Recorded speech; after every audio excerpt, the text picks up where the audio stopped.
Unë nuk e kuptoj dhe zoti Berisha e përmendi në mënyrë shumë të drejtë se si mundet policia nëpërmjet militantëve të tyre, sepse këta nuk janë policë të cilët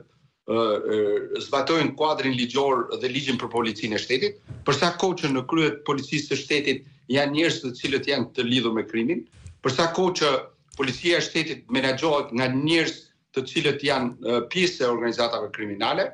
padyshim që ngjarje të tilla ndodhin, por Partia Socialiste dhe qeveria duhet i vënë gishtin kokës, sepse lufta ndaj një partie politike nga ana e një krahu tjetër mund të sjellë të njëjtën përgjigje edhe nga ana e Partisë Demokratike në partitë dhe në degët e Partisë Socialiste të cilët ndodhen në Tiranë ose në rrethet tjera. Unë nuk e uroj këtë, të them të drejtën, por në rast se gjërat do shkojnë në këtë drejtim, jeni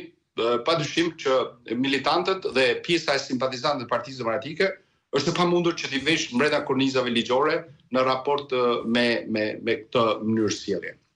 E qartë. Zoti Gjoni, do doja të dija pak filozofin që ju keni përdorur tashmë për organizimin e kësaj proteste. Sa herë që ne flasim për riorganizim të protestave, vazhdimisht flasim për pjesëmarrje akoma më të shtuar të rinjve, të dëshirës që ata kanë për të qenë pjesë e këtyre protestave, por nga ana tjetër janë duke u përballur me një dhunë brutale e cila me sa duket edhe ata që do donin të vinin në protestë janë duke u stepur. Pra,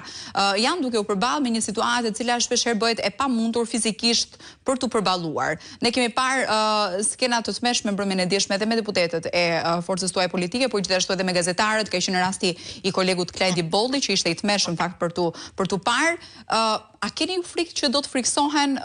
qytetarët shqiptar dhe nuk do të jenë më në gjendje ndoshta për ta vijuar akoma këtë betejë që e keni nisur? Ndryshe nga dy protestat e tjera, të datës 24 janar dhe 10 shkurtit, unë kam parë një shumicë të konsiderueshme të rinj, të cilët është ngjallë interesi i këtyre të rinjve për të qenë pjesë e protestës. Dhe padyshim unë mendoj që në protestat e tjera të rinj akoma më shumë të shtohen dhe janë një vlerë e shtuar për protestën në tërësi,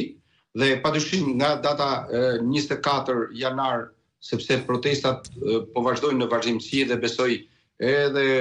kryetari i Partisë Demokratike, zoti Berisha, do njoftoj edhe protestën e radhës, pasi duhet patjetër që protestat të vazhdojnë dhe të jenë në numër më të madh.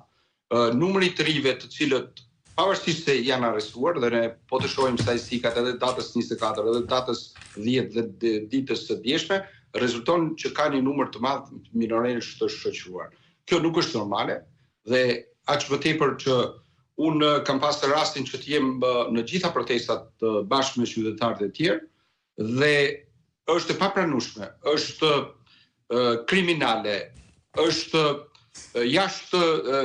kornizës ligjore se si policët sillen në mënyrë skandaloze me të rinjt shqiptar. Por unë nga ana tjetër nuk shoh një zbehje ose një tërheqje nga ana e rinjve, bilës përkundrazi, shoh një mobilizim akoma më të madh. Dhe unë e them me bindje sepse vetëm nga qarku i Lezhës, ditën e djeshme kanë qenë të arrestuar, të ndaluar rreth 6 veta, një prej tyre u liru për shkak edhe të moshës, kurse pjesa tjetër sot ndodhen të arrestuar në paraburgim në drejtorinë e policisë së Tiranës, por që të arrestuar nga komisariati numër 3. Rezulton që në takimin që kanë patur sot në dhomat e paraburgimit, ata kanë një interes të shtuar dhe nuk kanë frikë në mënyrë më absolute nga dhuna policore